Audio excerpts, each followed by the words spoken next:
नमस्कार दर्शक बंधु आज हूँ सेप्टेम्बर 15 तारिख सोमवार आज दिन टॉप 20 खबर उपर आसतु नजर पकाइबा वीडियोटी को शेष पर्यंत देखंतु मात्र किछि समय मध्य जानिपारे आज दिन संपूर्ण खबर ता पूर्व चैनल नुआ आसते चैनल को सब्सक्राइब करी पाखरे थिबा बेल आइकन को ऑन करी रखंतु एमिति सबुदिन लेटेस्ट न्यूज सर्वप्रथमे देखिबा पई तेबे आसंतु संपूर्ण खबर उपर नजर पकाइबा आजिर प्रथम खबर एथर कंपिबो मौसुमी अधिवेशन विरोधी दल एवं सरकार हेबे मुहांमुही सेप्टेम्बर 18 तारिख आरंभ हब विधानसभा मौसुमी अधिवेशन सत्र में बीजेडी विधायक दल बैठक में प्रस्तुति करेंगे रणनीति सार संकट ठारू आरंभ कर आईन श्रृंखला नारी निर्यातना चाषी समस्या सह बहु प्रसंग को गृह में उठाइब बीजेडी जवाब मागिब बोली कहि सारिछि। अनास्था प्रस्ताव आनी घेरिब कांग्रेस विरोधी दल को मुकाबला करने को शासक दलर भी रणनीति प्रस्तुत रही सेपटे सेप्टेम्बर 18 तारिख आरंभ होब विधानसभा मौसुमी अधिवेशन 7टी कार्य दिवस सह 25 तारिख जाए चलिब मौसुमी अधिवेशन। परवर्ती खबर एणिकी शनिवार 12:30 पर्यंत खोला रहिब समस्त सरकारी शिक्षानुष्ठान एथिरे अवहेला कले दृढ़ कार्यानुष्ठान नियाजिब बोली खोर्धा जिला शिक्षाधिकारी विज्ञप्ति जारी करिसेंती एवं समस्त ब्लॉक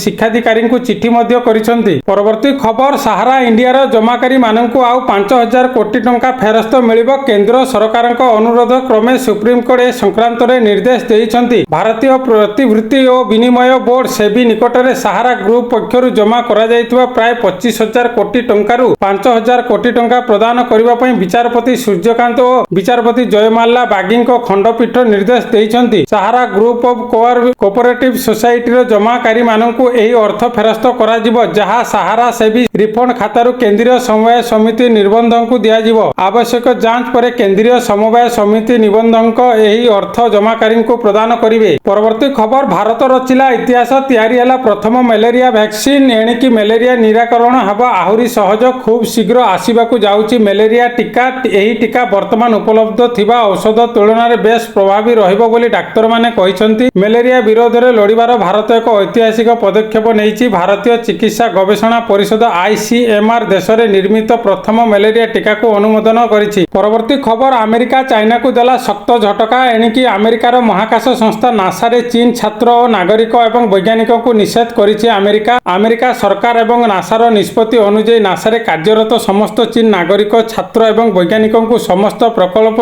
बाहर कर दि जाइछि। नासार कौनसी विभाग एवं अभ्यंतरीण सिस्टम रे सेमानकर प्रवेश को अवरोध करा जाइछि। एबे सेमाने नासा रे ऑनलाइन किंबा ऑफलाइन बैठक रे अंशग्रहण करि परिबे नाही। सेमाने नासार सुविधा विषय वस्तु एवं नेटवर्क मध्य व्यवहार करि परिबे नाही। सेमानकु नासार कौनसी प्रकल्प रे मध्य अंतर्भुक्त करा जिवो नाही। परवर्ती खबर कार किनिबाकू इच्छा अछि कि तुरंत करंतु बुकिंग। दुर्गा पूजा पूर्व जीएसटी स्लैब रे बड़ परिवर्तन होइछि। स्लैब परिवर्तन हेबा परे अनेक सामग्री सस्ता हेबाकू जाउछि। खास करी हुंडई क्रेटा i10 सबु कार दाम 2.5 लाख टंका पर्यंत कमी पारे बोली खबर मध्य मिलिछि। परवर्ती खबर राज्य रे प्रथम थर पई बीएमसी पक्षरु हेबो बुला कुकुर गणना। बुला कुकुर गणना पई गठन हला 410 टी टीम। सेपटे आसंता 17 तारिख रु 24 तारिख मध्य समुदाय 67 टी वार्ड रे एही गणना कार्य चलिबो। बुला कुकुर गणना पई जोन वार्ड और वार्ड रे थिबा प्रत्येक गली पई टीम गठन करा जाइछि। प्रत्येक गली कंदी रे 2-2 पर्याय रे एवं वैज्ञानिक पद्धति रे बुला कुकुर गणना करा जिवो। एथिपई बीएमसी पक्षरु व्यापक व्यवस्था ग्रहण मध्य करा जाइछि। प्रथम पर्याय सेप्टेम्बर 17 रु 20 तारिख एवं द्वितीय पर्याय 21 रु 24 तारिख पर्यंत चलिबो। भोर 5टा रु सकाळ 7टा पर्यंत एही कुकुर गणना चलिबो। एककालीन 410 टी टीम भुवनेश्वर विभिन्न गळ कंदी रे कुकुर गणना सारिबा पई निर्देश दिया जाइछि। जेउ माने एही कुकुर गणना कार्य संपादन करिवे सेमानकु विस्तृत भावे तालीम दिया जिवो बोली कहिसंती। परवर्ती खबर पिलांको खाद्य सचेतना पई सबु सीबीएसई स्कूल ले लागिबो सुगर बोर्ड एनी सूचना देइछंती केंद्र शिक्षा मंत्री धर्मेंद्र प्रधान। एणिकी केते परिमाण मिठा चीनी और तेल खाइबे छात्र छात्री से नै करा जिवो सचेतन। संबलपुर रे cardiological society of India Odisha शाखार वार्षिक सम्मेलन रे एनी सूचना देइछंती केंद्र शिक्षा मंत्री धर्मेंद्र प्रधान। शरीर रे बढ़ुतबा मेदबहुलता ऊपर समस्त ध्यान देबा जरूरी। ए दिगरे पिलांकु स्कूल समय सचेतना करा जिबाकू शिक्षा विभाग को गुरुत्व देउछि। प्रति सीबीएसई स्कूल सुगर बोर्ड लगिबाकू निष्पत्ति होइछि। परवर्ती खबर 12 दिन पर वायुसेनारू विदाय नब मिग 21 स्वतंत्र विदाय पई प्रस्तुत चलीछि। 62 वर्षर गौरवमय सेवा पर एही विमान सेप्टेम्बर 26 तारिख रे चंडीगढ़ रे शेष उड़ान करिवो। मिग 21 रो विदाय एही ऐतिहासिक मुहूर्त को स्वतंत्र करिबा पई वायुसेना एक स्वतंत्र कार्यक्रम प्रस्तुत करिछि। परवर्ती खबर पूजा सरिबो बात्या आसीबो। एथर अक्टोबर रु डिसेम्बर जाय प्रशांत महासागर जलवायु सक्रिय रहिबो लालिना। पश्चिम प्रशांत महासागर अंचल रे तापमात्रा स्वाभाविक ठारू अधिक रहुथिबारु पाणीपाग जनित अस्थिरता ବଢୁଛି। ପାଣିପାଗ ବିଜ୍ଞାନକାରୀଙ୍କର ଏଭଳି ଆକଳନ ପରେ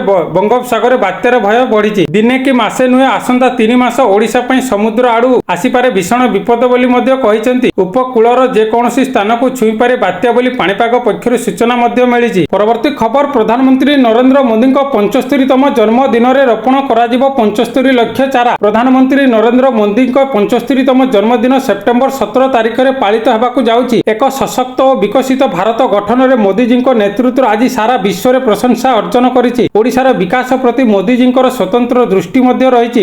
ଓଡ଼ିଶାର ବିକାଶ ପ୍ରତି ତାଙ୍କର ନିଷ୍ଠାକୁ ସମ୍ମାନ ଦେଇ ସେହି ଗୋଟିଏ ଦିନରେ 75 ଲକ୍ଷ ଚାରା ରୋପଣ କରାଯିବ। ବୃକ୍ଷରୋପଣ ଭଳି ମହତ କାମରେ ସମସ୍ତ ଜନସାଧାରଣ, ଛାତ୍ରଛାତ୍ରୀ, ଯୁବପିଢ଼ି ଓ ଏସ୍ଏଚ୍ଜି ସଦସ୍ୟ ଏବଂ ସ୍ୱେଚ୍ଛାସେବୀ ଅନୁଷ୍ଠାନ ଯୋଡ଼ି ହୋଇ ଏହାକୁ ସଫଳ କରିବା ପାଇଁ ମୋର ବିଶେଷ ଅନୁରୋଧ ବୋଲି କହିଛନ୍ତି ମୁଖ୍ୟମନ୍ତ୍ରୀ ମୋହନ ଚରଣ ମାଝୀ। ପରବର୍ତ୍ତୀ ଖବର, ଆମେରିକାର 100% ଟାରିଫକୁ ନେଇ ଆମେରିକାକୁ କଡ଼ା ଜବାବ ଦେଲା ଚୀନ। ଟ୍ରମ୍ପ ନାଟୋ ଦେଶଗୁଡ଼ିକୁ ଚାଇନା ଉପରେ 50ରୁ 100% ଶୁଳ୍କ ଲଗାଇବାକୁ କହିଛନ୍ତି। ସେ ନାଟୋ ଦେଶଗୁଡ଼ିକୁ ରୁଷିଆ ତେଲ କିଣିବା ବନ୍ଦ କରିବାକୁ ଏବଂ ୟୁକ୍ରେନରେ ଯୁଦ୍ଧ ଶେଷ କରିବା ପାଇଁ ରୁଷିଆ ଉପରେ ବଡ଼ କଟକଣା ଲଗାଇବାକୁ ଅନୁରୋଧ ମଧ୍ୟ କରିଛନ୍ତି। ଟ୍ରମ୍ପଙ୍କ ଏହି ବୟାନ ପରେ ଚାଇନାର ପ୍ରତିକ୍ରିୟା ସାମ୍ନାକୁ ଆସିଛି। ଚାଇନା ବୈଦେଶିକ ମନ୍ତ୍ରୀ ଟ୍ରମ୍ପଙ୍କ ବୟାନ ଉପରେ ପ୍ରତିକ୍ରିୟା ପ୍ରକାଶ କରିଛନ୍ତି। ଚାଇନା ବୈଦେଶିକ ମନ୍ତ୍ରୀ କହିଛନ୍ତି ଯେ ଯୁଦ୍ଧ ସମସ୍ୟାର ସମାଧାନ କରିପାରିବ ନାହିଁ ଏବଂ କଟକଣାକୁ ସମସ୍ୟାକୁ ଜଟିଳ ମଧ୍ୟ କରିବ। ପରବର୍ତ୍ତୀ ଖବର, ଉନ୍ମୋଚିତ ହେଲା 100 ଟଙ୍କିଆ। ପ୍ରଥମ ଥର ଭାରତୀୟ ଟଙ୍କାରେ ଛାପା ହେଲା ଅଟଳ ବିହାରୀ ବାଜପେୟୀଙ୍କ ଫଟୋ। 25 ଡିସେମ୍ବରକୁ ଅଟଳ ବିହାରୀ ବାଜପେୟୀଙ୍କ ଜନ୍ମ ସ୍ମୃତିରେ ପିଏମ୍ ମୋଦି ଅଟଳଜୀଙ୍କ ଫଟୋ ଥିବା 100 ଟଙ୍କିଆ ମୁଦ୍ରା ଉନ୍ମୋଚିତ କରିଛନ୍ତି। ଏହି ମୁଦ୍ରାର ଓଜନ 35 ଗ୍ରାମ ଥିବାବେଳେ ଏଥିରେ 50% ଚାନ୍ଦି, 40% ତମ୍ବା, 5% ନିକେଲ ଏବଂ 5% ଜସ୍ତାରୁ ହୋଇଛି। ପୂର୍ବ ପ୍ରଧାନମନ୍ତ୍ରୀ ଅଟଳ ବିହାରୀ ବାଜପେୟୀଙ୍କ ସ୍ମୃତିରେ ସୋମବାରକୁ ପ୍ରଧାନମନ୍ତ୍ରୀ ନରେନ୍ଦ୍ର ମୋଦି 100 ଟଙ୍କିଆ ସ୍ମାରକ ମୁଦ୍ରା ଉନ୍ମୋଚିତ